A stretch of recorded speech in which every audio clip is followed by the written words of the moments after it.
தினமும் தினமும் ஸ்ட்ராங்கா ஓடு. கான்டினென்டல் எக்ஸ்ட்ரா ஸ்ட்ராங்கா போடு. இலக்கியா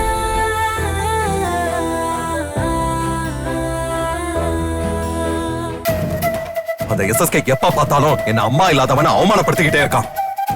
அதான் இன்னைக்கு ரேவதி அம்மாவை அவன் கிட்ட காட்டி இவங்க தான் இங்க அம்மான்னு சொல்றதுக்கு முடிவு பண்ணிட்டேன். ஐயோ கௌதம், அவர் ஏதோ சொன்னாருங்கிறதுக்காக நீங்க போய் உண்மையை சொல்லிடுவீங்களா? கௌதம் வேண்டாம் கௌதம், அவசரப்படாதீங்க. அப்போ அவன் என்ன அசிங்கப்படுத்திக்கிட்டே இருப்பான், நான் பொறுத்து போயிட்டே இருக்கணுமா? முடியாது. இன்னும் கொஞ்ச நேரத்துல ரேவதி அம்மாவை முன்னாடி நிக்க வச்சு நான் யாரும் இல்லாதவன் கிடையாதுன்னு நிரூபிக்க போறேன். ஐயோ கடவுளே, சொன்னா கேளுங்க கௌதம். கோவத்துல ஏதாவது செஞ்சு நீங்க ஆபத்தை கொண்டு வந்துடாதீங்க. நீங்க முதல்ல அத்தைய கூட்டிட்டு வீட்டுக்கு வாங்க. நீ இப்படித்தான் சொல்லுவேன்னு எனக்கு தெரியும் இலக்கியா. நீ என்ன சொன்னாலும் நான் கேட்க மாட்டேன். இன்னைக்கு நான் யாரோட புள்ளன்னு எஸ்எஸ்கே மூஞ்சில அட்டிக்கிற மாதிரி சொல்லியே தீருவேன். இலக்கியா, நீ இந்த விஷயத்துல தலையிடாத. போன வை. கௌதம் கௌதம், ஐயோ விஷயம் மட்டும் இப்ப ஜானகி அத்தைக்கு தெரிஞ்சா அதிர்ச்சியில உயிரை விட்டுருவாங்களே. என்ன சொன்னா?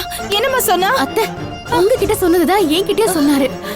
நான் என்னன்னு ஒரு தடவை நேர்ல போய் பாத்துட்டு வந்துடுறேன். அத்தை அத்தை வேண்டாம் அத்தை, நீங்க இங்கே இருங்க, நான் மட்டும் போய் பாத்துட்டு வரேன். என்ன நடக்குதுங்க? கௌதம் என்ன வர வேண்டாம்னு சொல்றான், நீ என்ன வர வேண்டாம்னு சொல்ற. என்னதான் நடக்குது? ஐயோ அப்படி இல்ல அத்தை, உங்களுக்கு உடம்பு சரியில்லை, நீங்க ஸ்ட்ரெயின் பண்ணக்கூடாதுன்னு டாக்டர் சொல்லிருக்காரு. அதான், வேற ஒண்ணும் இல்ல. நான் போயிட்டு டக்குன்னு வந்துருவேன். சரியா? நான் வந்துடுறேன், நீங்க எங்க இருங்க. கடவுளே, என்ன நடக்குதுன்னு தெரியலையே. ஐயோ கடவுளே.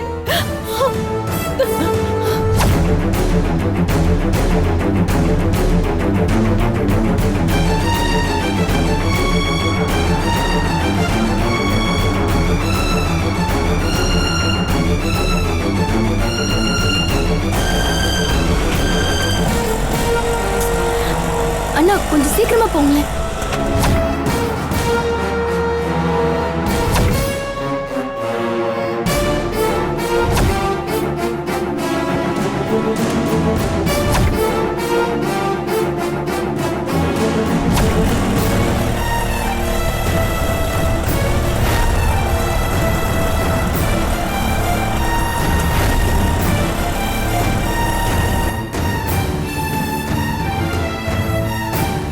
அம்மா சாமி கும்பிட்டு முடிச்சா வீட்டுக்கு போலான்னு சொல்லுவாங்களே.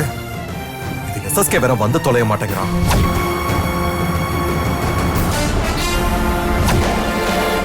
கடவுளே, கௌதமோட அம்மா ரேவதி அத்தைங்கிறது அந்த எஸ்எஸ்கேக்கு தெரியக்கூடாது. நீதான் எப்படியாவது தடுக்கணும்.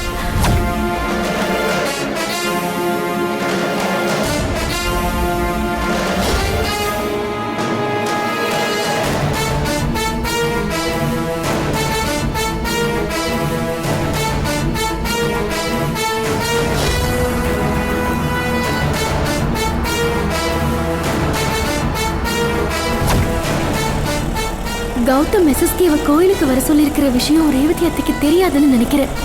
தெரிஞ்சிருந்தா அவங்க கோயிலுக்கு போயிருக்கவே மாட்டாங்க. முதல்ல ரேவதி அத்தைக்கு ஃபோன் பண்ணி விஷயத்த சொல்லிடலாம்.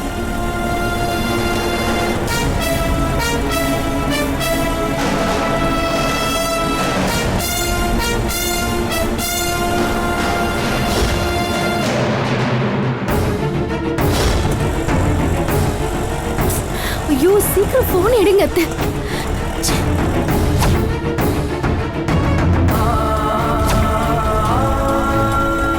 ஹலோ அத்தை, அத்தை நான் இலக்கியா பேசுறேன். அத்தை கோவில்லையா இருக்கீங்க? ஹலோ இலக்கியா, சொல்லு, நான் ஜானகி பேசுறேன். அவங்க போன் உங்ககிட்ட எப்படி? ஐயோ, அவ போனை வீட்லயே வச்சுட்டு போயிட்டா. என்ன விஷயம்? அப்படியா? அட கடவுளே, அப்படின்னா நான் எப்படி விஷயத்த சொல்றது? என்ன விஷயத்த சொல்லணும்? அத்தை இலக்கியா, ஏன் இவ்வளவு பதட்டமா பேசுற? இலக்கியா, என்ன விஷயம் சொல்லு. அது அத்தை, அது வந்து அத்தை, நான் அப்புறமா சொல்றேன். நான் போன் வைக்கிறேன். ஏய் இலக்கியா, என்ன விஷயம் இப்பவே சொல்லு என்கிட்ட. அத்தை ஒண்ணும் இல்ல அத்தை, நான் வீட்டுக்கு வந்து எல்லாத்தையுமே சொல்றேன். நான் வச்சிடுறேன். இலக்கியா இலக்கியா, ஹலோ. ஐயோ, என்னவா இருக்கும்? கடவுளே. ஐயோ, போன் வச்சுட்டு போயிட்டாங்களே. இப்ப நான் எப்படி ரேவதி அத்தைக்கு விஷயத்த சொல்றது?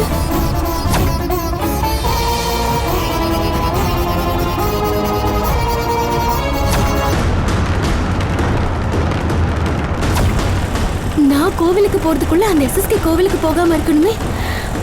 ஒருவேளை அவர் எனக்கு முன்னாடி போயிட்டா கௌதம் ரேவதி அத்தைய அம்மானு காமிச்சிடுவாரே.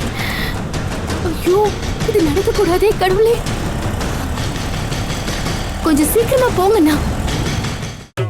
கான்டினென்டல் இன்ஸ்டன்ட் காபியின் பெரிய பருத துகள்களின் வலுவான சுவை.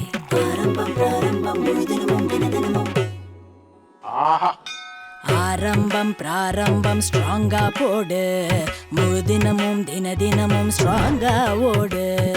கான்டினென்டல் எக்ஸ்ட்ரா ஸ்ட்ராங்கா போடு. வீடியோ உங்களுக்கு பிடிச்சிருந்தா லைக் பண்ணுங்க, கமெண்ட் பண்ணுங்க அண்ட் ஷேர் பண்ணுங்க.